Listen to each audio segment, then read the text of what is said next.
de l'Intérieur, mes chers collègues, les 20 et 27 juin, les Français voteront pour élire leurs conseillers départementaux et régionaux.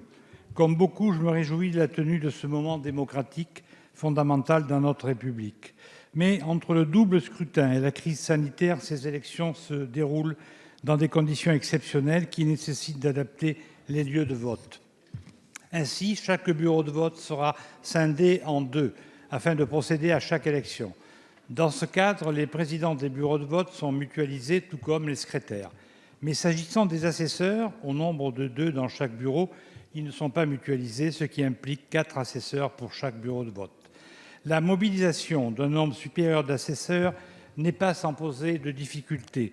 Dans de nombreuses communes, les mairies rencontrent des difficultés pour recruter. Il manque encore des dizaines d'assesseurs. En temps normal, la plupart des assesseurs sont fournis par les candidats aux élections et par le contingent des élus locaux. Mais avec les 2 scrutins, ces réserves rencontrent leurs limites. Malgré l'ouverture de la vaccination aux assesseurs dès le mois de mai, la circulation du virus freine la vocation du nombre de ses concitoyens.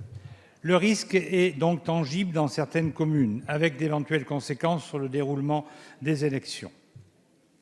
Aussi, Monsieur le ministre, pouvez-vous confirmer qu'en l'état les règles applicables et de la situation exceptionnelle, l'ensemble des bureaux de vote pourront s'ouvrir sans encombre dans toutes les communes de France? Face aux alertes qui remontent du terrain, n'est-il pas possible et nécessaire d'adapter les règles de scrutin et, par exemple, de permettre la mutualisation des assesseurs dans un souci démocratique? L'objectif serait ainsi de gagner en souplesse dans la gestion des bureaux en permettant la bascule des assesseurs entre les 2 scrutins. Je vous remercie. Merci. La parole est à Monsieur Gérald Darmanin, ministre de l'Intérieur. Merci Monsieur le Président, Mesdames et Messieurs les députés. Monsieur le député Cubert-Tafon, vous avez parfaitement raison, le bon sens doit présider à l'organisation des scrutins des 20 et 27 juin prochains.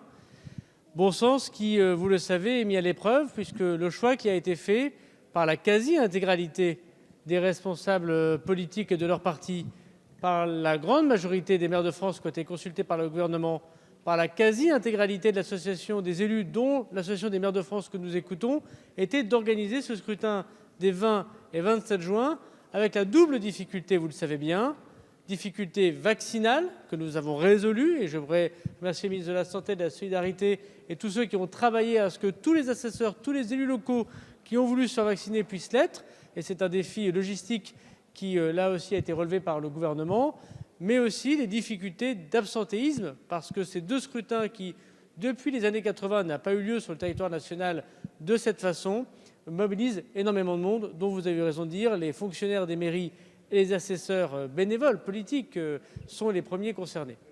Alors oui, le bon sens est au rendez-vous, puisque nous avons allégé de très nombreuses règles, à la fois par un projet de loi que nous avons porté ici, mais par des règles réglementaires que j'ai particulièrement allégées suite aux travaux du président Combrexel. Cependant, comme toute chose, la constitutionnalité des décisions évidemment faites par le Conseil constitutionnel et le Conseil d'État nous oblige. Et nous ne pouvons pas fusionner de bureaux et nous ne pouvons pas non plus interchanger les assesseurs. C'est une modification qui serait trop grande et qui viendrait rompre, me semble-t-il, la sincérité du scrutin. En tout cas, c'est ce que dit le juge constitutionnel. En revanche, pour le dépouillement, nous pouvons autoriser un bureau venir dépouiller en premier, puis dépouiller le second. Cela a été accepté, me semble-t-il, par les autorités administratives de ce pays. Attention, avec malheureusement l'abstention qui risque d'être au rendez-vous, les contentieux électoraux pour quelques voix risquent d'être là. Faisons attention aux règles et je fais un appel citoyen comme vous, j'imagine, à ce que les Français tiennent les bureaux de vote dimanche prochain. Merci, Monsieur le ministre.